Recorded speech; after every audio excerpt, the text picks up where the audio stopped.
Hey guys, Amanda here at Bare Bones Living, and I have been really enjoying expanding my experience, I suppose, in canning.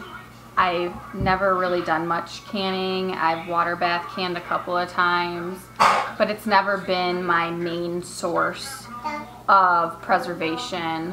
I typically just stick to the safer option in my mind as a beginner of freezing everything. But then after, we had the tornado and we lost power, we were not prepared to do that, and we have multiple freezers in our house because we like to stock up on deals of meat, and I save everything in my freezer basically. So we had to run out and get a generator and all this other kind of things. So that was kind of an eye-opener for us, and I don't really want to rely on our freezers as much as I have been in the past. So that's why I really started to can more things, and I'm really comfortable with water bath canning.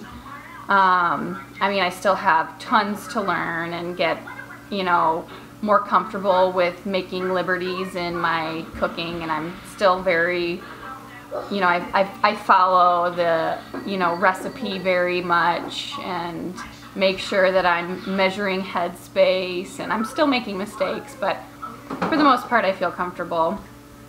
And I'm just going to get better as time goes on. Pressure canning I have done with beans, and it scares the pants off me. And it's an uncomfortable feeling. You're creating like a bomb in your kitchen is what you feel like. And then with, obviously my babies being in the house with me and things like that, it's just a nerve-wracking experience. But I am not new to making my own homemade broth. I save all of our vegetable scraps, all of our bone scraps from any meat that we make with a bone in it. Mainly I save chicken bones and turkey bones or any kind of poultry bones. But we also save pork bones, and we rarely have beef bones, but sometimes I'll buy from the store. I'll buy like soup bones and things like that, and I'll make those too. But I also save all of our vegetable scraps to add in, and I freeze all that stuff.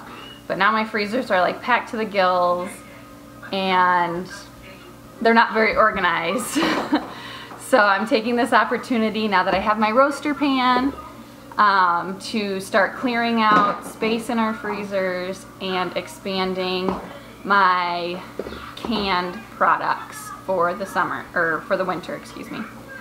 So today I'm going to be making a big batch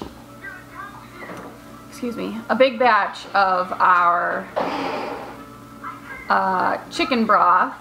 It's kind of like a bone broth. And I'm going to show you guys how I do that. And I'm doing it with my brand new Nesco roaster oven that you just saw me use to make pasta sauce. I actually just did that yesterday.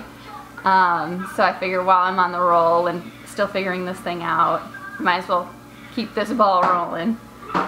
So let me show you what I'm doing. So like I mentioned, I'm not new to making my own homemade broth. I do this on the regular. All the broth that we use is homemade. I don't follow a recipe at all, but down here in this pan so far I have a single row, so the whole bottom of this roaster pan is filled with chicken carcasses. I actually think there's a duck, yeah, there's a duck carcass in here too. But so there's one single layer of chicken and I'll call them poultry bones. And then I have frozen vegetables. You'll see lots of broccoli stalks. I have a bunch of celery that I grew last year that I cut off all the tops from, and then there's still some stalks I'm using for flavoring. Butts of carrots, butts of onions and squash, more carrots. I also last year let my garlic scapes, get way too big and woody.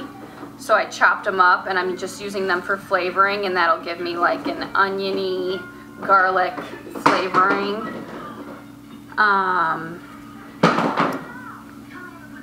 And I think that's pretty much it. So it's just odds and ends vegetables that I put over the top. I think I am going to cut up a couple of fresh onions to put it in here, and then I'm going to put some other seasonings in as well. So I decided just to chop up a couple of my small homegrown onions that I didn't really want to deal with later, and you'll see that I left on the skins, and that'll help with coloring and flavor. I just threw in a handful of small bulbs, skin and all. I'm going to be adding some bay leaves. These are just kind of like chips of bay leaves, but you want like 4 for the equivalent of 4 full bay leaves in something this large. I'm also going to be putting in some black peppercorns, maybe like a tablespoon of black peppercorns to season. And those are the only seasonings I'm going to put in. I'm also going to be putting in a splash of vinegar into this, just like a quick little glug of vinegar, and that's going to help draw out the nutrients in all of these ingredients. Alright, here's my little glug. And that's not for flavoring or anything like that. That's just to help, like I said, draw out the nutrients. So now what I'm going to do is I'm going to cover these, up to the top here with water and turn it on 250, and I'm actually going to let it cook for 2 to 3 days, stirring it regularly, checking it, and I'll bring you guys along as I do that. So you can see here that I have the water up to almost the top. Everything's submerged. I have it set to 250, which is slow cooker on this roaster pan.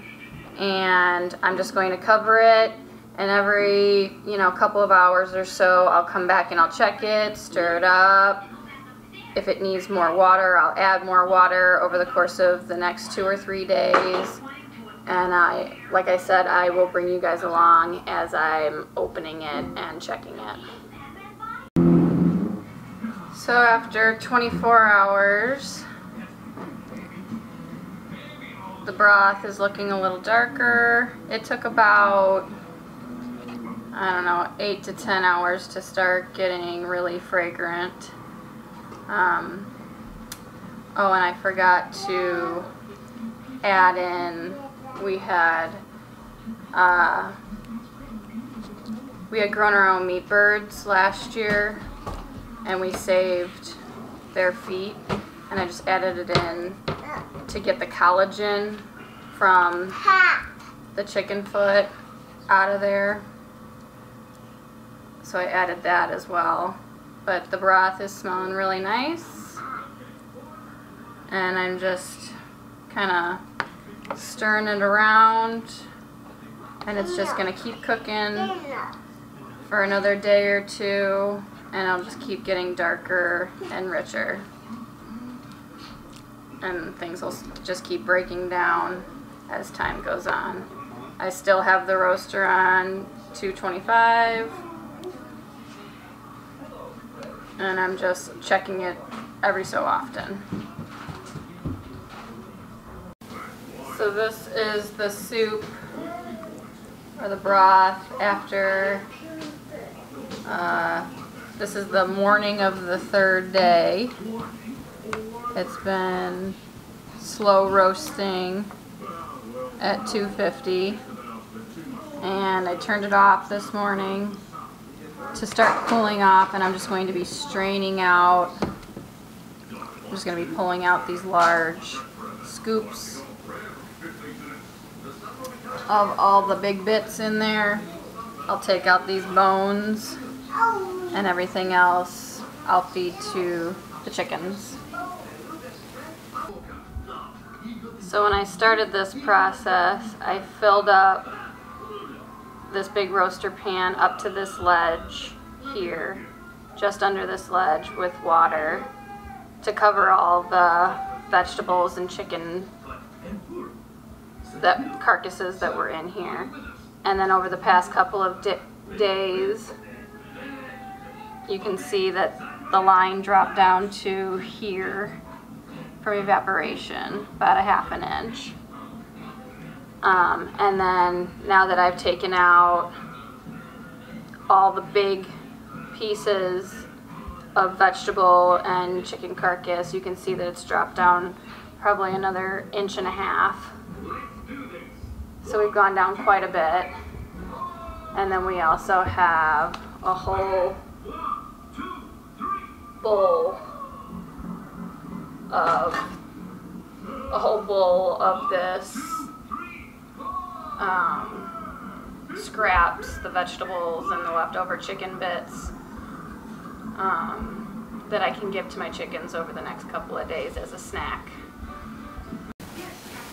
So what I'm doing to strain out all of the rest of the bits that I didn't spoon out by hand, is I just have a strainer here that I lined with cheesecloth, and I'm just pouring the broth slowly out of my roaster through this to catch all like the little bits. And if anything makes it through, it's going to be so small, or if I splash out, I'm not really worried about it. It's just little bits of chicken and vegetables and spices, so I'm not concerned about it. It doesn't bother me.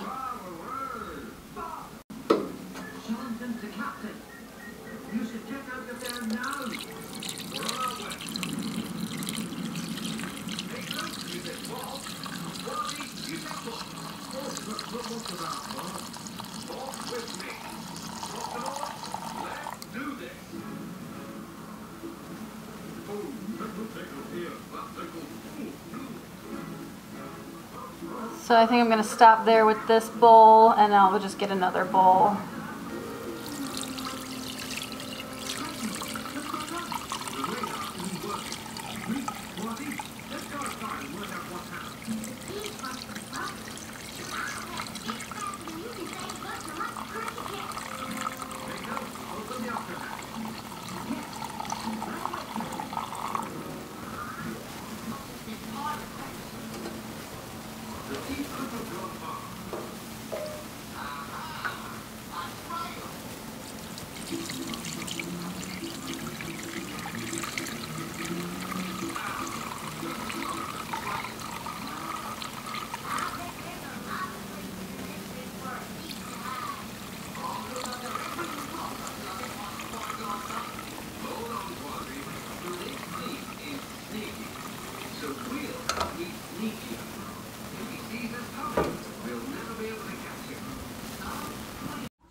Thank you guys for stopping by today and joining in on our journey here at Bare Bones Living.